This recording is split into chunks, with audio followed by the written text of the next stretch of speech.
Hello, and welcome to the Bar Blog Solo.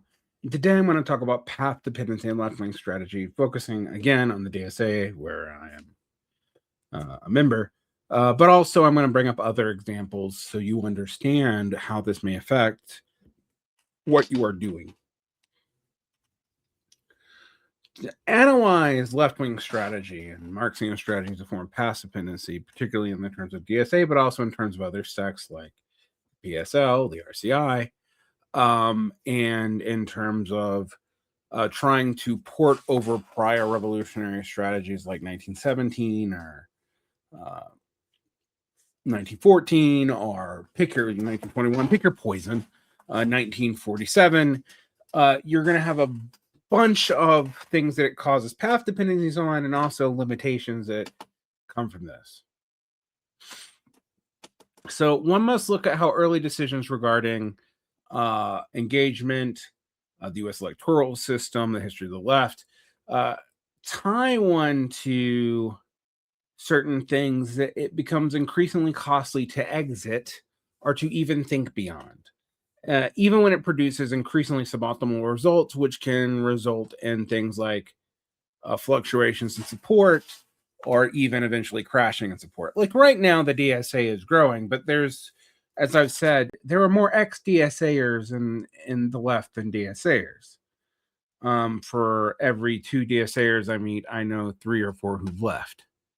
And there's enough churn that the group is still expanding. Now, that's true for most political groups, actually. That's going to happen over time. So that's not actually a critique of anything, but it's something to notice, particularly if the churn is so high that, like, for every 1 or 2 new members, you have 3 or 4 ex-members, and the growth is just sped up with the accumulation of new members, which means you don't have beyond a certain high level of power or certain caucuses in the DSA, which are often very, very small relative to the DSA as a whole.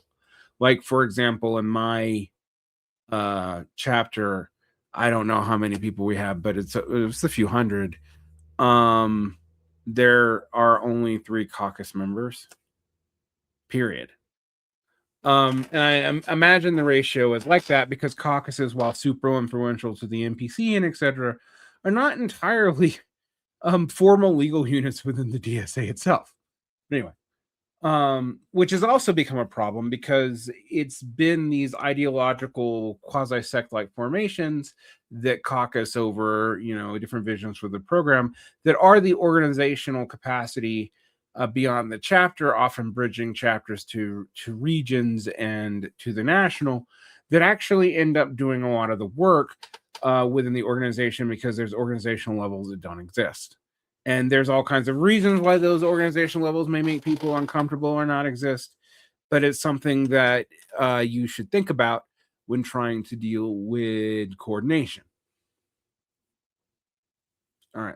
Anyway, first of all, there's a first path, the post-structural lock-in. In political science, path dependency occurs when a specific direction is chosen and it has increasing returns or high exit costs that lock an actor into a path even beyond when those returns start to fade. So, the first most important driver of path dependency in almost any electoral organization is the duopolic nature of the U.S. electoral system and its federalized nature, which makes it hard to change. You have to effectively change 50 different states' laws to end the duopolistic nature of the parties, which have been increasingly made rigid during the second half of the 20th century. Actually, as early as, 1918, when there were 5 different candidates for presidents and 2 parties that actually were able to get over 10% of the vote, the Bull Moose Party and the Socialist Party, where you really saw this start to pick up. And then when Ross Perot carried significant parts of the vote in the 80s and 90s, you saw this get additionally locked down and codified and independent things being removed. And you're going to see this even more so as there's a gerrymandering race, because now it is a prisoner's dilemma between both parties to continually erode representation except through gerrymandered districts. Because if you don't play that game now, you're going to lose. But if you do play that game, you're eroding your democratic legitimacy, which is something Democrats used to care about, but now they think they're going to lose by doing it, and they're not wrong about it. So there you are. But let's get to this and how it affects the DSA. Unlike proportional representative systems of European parliaments, particularly the ones outside of Britain, the U.S. system is a winner-take-all dynamic. It's not proportional. It is sometimes proportional in the electoral college votes, but even that's deceptive because the electoral college is still winner take all, since we got rid of the second place person becoming vice president for someone who runs with a candidate, which took out one of the initial checks and balances in the system of government that was kind of a disaster in the 19th century. See Andrew Johnson. But anyway, decades ago, the American left, particularly the realignment strategy of the New American Movement and the Democratic Socialist Caucus, which became the foundation of what would become the DSA, decided that building a third party was a suicide mission due to the ballot exit laws and the spoiler effect. They threw their lot in the Rainbow Coalition. Harrington threw his lot in, and this populist kind of pink populism that he tried in the McGovern Coalition. But this led to a strategy of working within the Democratic Party that had already been set up as a groove with the liquidation of the People's Party into the Democratic Party with William Jennings Bryan, and with the liquidation of the various socialist movements into the Democratic Party from a variety of reasons, including the Popular Front, the Red Scare, the barring of communists in the AFL-CIO, with the purges in the 50s, etc. So the DSA following this group makes sense because other groups have followed this group. Even the CPUSA, which has been independent and doesn't technically endorse anyone, have been very hesitant to run candidates many years because it was afraid of the reactionary nature of the Republican Party, thus throwing their non-endorsement behind Democratic figures who they did not really want to endorse but didn't want to oppose either. See why they stopped running candidates after Gary Hall and Angela Davis. So, as the DSA gains small wins, local council seats, state house reps, and mayor, the cost of leaving the Democratic ballot line grows because they are tied into Democratic institutions such as the Access Information Network, such as ActBlue, the various NGOs that work with it, like the Justice Democrats, and the various PACs that are downstream from it, like Leaders Reserve, Our Revolution, etc., which had grown out of prior attempts to change the Democratic Party, some of which were initially led by independents. Each win builds a network of staff, donor lists, and legislative representations that only exist within a Democratic Party ecosystem. Breaking them away would mean resetting these gains to zero, even if you took much of that infrastructure with you, creating a power incentive to stay the course, even if you were saying you were doing it in order to leave. So not only do you have the external disciplinary threat of the Republicans and whatever horse shenanigans they're up to against, but you also have the internal threat of rupturing your own patronage systems and the infrastructure which you are downstream of. And the DSA has evolved in what many have called a party surrogate line. It performs as a function of a party recruiting, training, canvassing, but uses a different party's ballot line and also does not have party financial structures because it is an advocacy group legally and thus limited more in what it can do with its money. This creates a resource dependence on the Democratic Party infrastructure for both data and money. And it creates the electeds being dependent on the Democratic Party infrastructure for committee assignments, caucus opportunities, and vote building. Because the DSA has not built its own independent voter base, our technical electoral infrastructure, our or anything else that is ballot agnostic, it is locked in. Switching to an independent line would not just be a political shift or even a structural shift within the organization, changing from a 504 a 504c a 504(3)c. It would be a total technical and logistical shift too of their current electoral mechanism. And even though you have independent PACs that are adjacent to the DSA, they aren't controlled by it, and those would not necessarily follow them in such a rupture. There's also the common sense realism involved in it. Path dependency isn't just institutional, it is also ideological. Many in the DSA justify the current path as a temporary measure leading to a dirty break. However, path dependency theory, which I'm working through here, suggests that a break becomes harder and harder to do the longer you are in the situation. And we must remember the DSA has been in a situation before the current DSA, as manifested in 2014, 2015, up to 2016, really didn't, have a separate view of or separate from. It was just about a 5,000 person sect that had influence in the greater New York area, that a lot of progressive Democrats and formerly socialist Democrats or socialist Democrats were around. As members become accustomed to the inside-outside game, the radical alternative, independent class politics, increasingly looks unrealistic or sectarian. The more time in the Democratic orbit, the more the organization's political language and goals shift along with progressive wing of the Democratic Party. In practice, even if their rhetoric radicalizes with disaffection with the Democratic Party when the Democratic Party is in power. So you also see this weird thing where the DSA becomes more conciliatory to the Democratic Party when the Republicans are in power, but very much active and complaining or trying to push the Democratic Party when the Democratic Party is in power. However, they won't do it to their own electeds as much, or at least parts of the organization won't. Parts of the organization will, because they're afraid of losing their influence over those electeds. But again, see what I said in the prior video about that being a principal agent problem that causes you to basically give up your leverage in any way to push the candidate further in your direction. Then you have exit costs and sunk cost phenomenon. Now, institutional means a loss of committee seats. Legislative influence is a loss of seats at the table when you become independent, truly independent, as like Bernie Sanders has become less and less so as he's been more and more caucusing with the Dems and even part of their infrastructure. Plus, there's a loss of access to broader progressive donors who, as a class, only want to support electable Democratic candidates and NGOs that are downstream of that money system.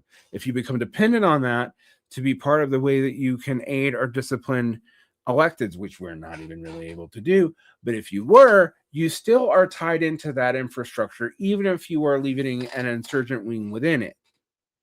And I will say this, one thing I will say about conservative insurgents versus Democratic insurgents, and conservative insurgents are willing to take strategic losses for their party for long-term gains.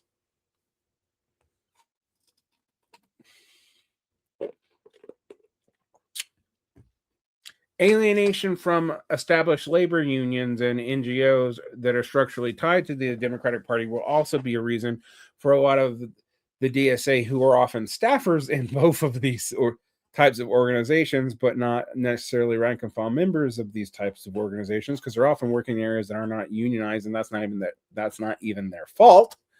It's going to also be a continual problem here. If you look at path dependency theory, change only happens at critical junctures, and a massive external shock like a total economic collapse or political delegitimization of Barack Obama or whatever, our system-wide political practice will make the current path's cost higher than the cost of a total reset, which means until you have a crisis, the DSA remains in a self-reinforcing cycle. Run within the Democratic Party to run one with progressive Democratic talking points to keep them in coalition, win with this new radical energy, but gain responsibility for the Democratic Party's caucus stability, temper demands to keep appointments in committees and seats, use the seat to justify future reforms, even if you cannot structurally deliver them, use that to justify maintaining the same electoral path, and repeat indefinitely. The cycle makes the classical social democratic cult of an independent workers' party feel more like a historical artifact than a viable contemporary option, regardless of whether or not the current path is actually delivering the maximum program of socialism, or even a minimum program of socialism, or even whatever the fuck we call the platforms in the DSA. Path dependency manifests across various domains, but often it's locked into a system that operates despite being inefficient or outdated because the cost of switching is cost prohibitive. It's like why I talk about why we don't fix all the water leaking pipes beneath a city, is because that's going to be really hard to do, and it's more expensive than just laying new output sometimes. When you think about path dependency, you can think about many cases of path dependency, such as the standard railway gauge, which the road railroads are on a gauge of 4 feet and 8 inches. The specific width that was used for horse-drawn coal wagons in England before locomotives existed. This was a measurement used by the father railways just because pre-existing tramways for these horse-drawn carriages already existed and had the exact same measurement. And since the British were the prime exporter of railway technology, the gauge became standard across North America and most of Europe, and engineers have had to deal with it ever since. Employer-based healthcare was also such a king. During World War II, the government imposed wage freezes to prevent inflation to attract workers without raising wages. Since the government had effectively frozen wages, companies began offering health insurance as a tax-free wage benefit. This was expanded because the post-war tax code codified this advantage, and insurance companies built their entire business model around large employer pools, using that as leverage and as a way to get significant amounts of money and then locking them in. And even though many argue that this system creates job locks and is inefficient compared to universal models, does not lead to effective operations of scale, the entire U.S. economy, including the tax code, labor union contracts, the insurance industry itself, is so deeply integrated with this that a total reset is politically and logistically Herculean without a major crisis prompting it, which, by the way, we squandered in 2020. So you can see this. You can see this path dependency also when I talk about strategies pulled from other places. Like you can talk about the need for protracted people's war with the Naxabali in India. But it's hard to talk about the same thing without the same kind of subsistence agriculture of any part of the population in the United States. And it's easy to bring up understandings of the Cold War, since it dominated so much of the later half of the 20th century. We're trying to understand implicit or cold conflicts today, but often what's driving them is not the same. It's market access, relative lock-ins, etc., versus ideological competition and loss of your own population to one ideology or the other. So that's a lock-in. Locking things in, path dependence like faction bans and unwillingness to work with other groups in many Bolshevik-inspired systems, which, by the way, the current Chinese government actually does have a united front where there are parties that do have some influence beyond the CPC, but nonetheless, it's important to remember and realize that these were inherited because a lot of people inherited the structure of the Bolsheviks post 1921, even if they were Trotskyist. And these were used in places that had completely different political conditions than Tsarist Russia or the Russian Civil War. So instead of trying to look at the principles in which the Bolsheviks acted and deduce from those early principles, and you have to pick the principles and win and why you're picking those principles from what time period, et cetera, et cetera. People just say, oh, the Bolsheviks won, Marxist-Leninism works. Well, one, Russia is no longer the Soviet Union's primary country, and two, and more importantly, the internal crises of this model are something you have to look at when promoting it. And trying to pretend like the Sino-Soviet split didn't happen, or it's all like dumb Western Marxism or whatever, is why people didn't just have I believe in theories enough for the USSR, is not going to answer the question of its internal problems when it collapsed, even if the capitalist world circled it and all that other stuff, which they knew was going to happen. So when you try to pull from that and like walk that into now, instead of trying to deduce from Bolshevik principles what they might believe in this context and just try to do what they did before, you often get locked into things that don't really work in a fully developed parliamentary democracy or a fully developed congressional democracy, and which create resentments and kind of all kinds of opportunity chokes for people to, set up little cults of personality and power cul-de-sacs that can be abused, even though that probably wasn't why they were set up by the Bolsheviks in the first place, no matter what you think of Stalin or Lenin or whatever. They were set up during wartime to deal with wartime conditions and were maintained after that for a variety of reasons, including encirclement, which, could happen in this current scenario, but you shouldn't just port over one-to-one pretending it's going to work, because it's going to lock you into all kinds of decisions that weren't made for the current environment that you live in, even if you think those decisions were valid.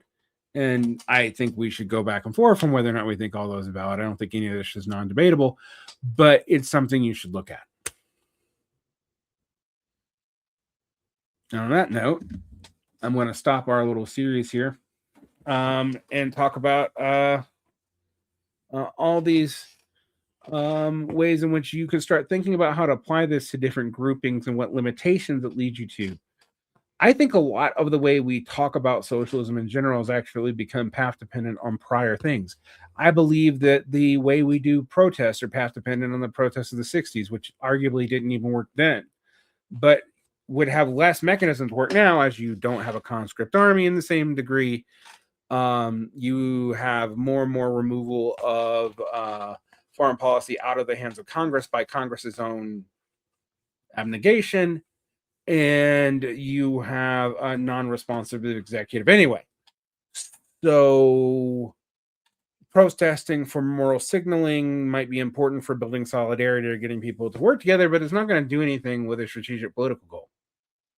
But we do it because it's a habitus and path-dependent thing that we've done now for 100 years, and its origins are even older. I mean, the right to peacefully petitions for grievance by protest was partly to show that you could field an army, but fielding an army of men with sticks doesn't stand up against drones, so it has a lot less meaning today.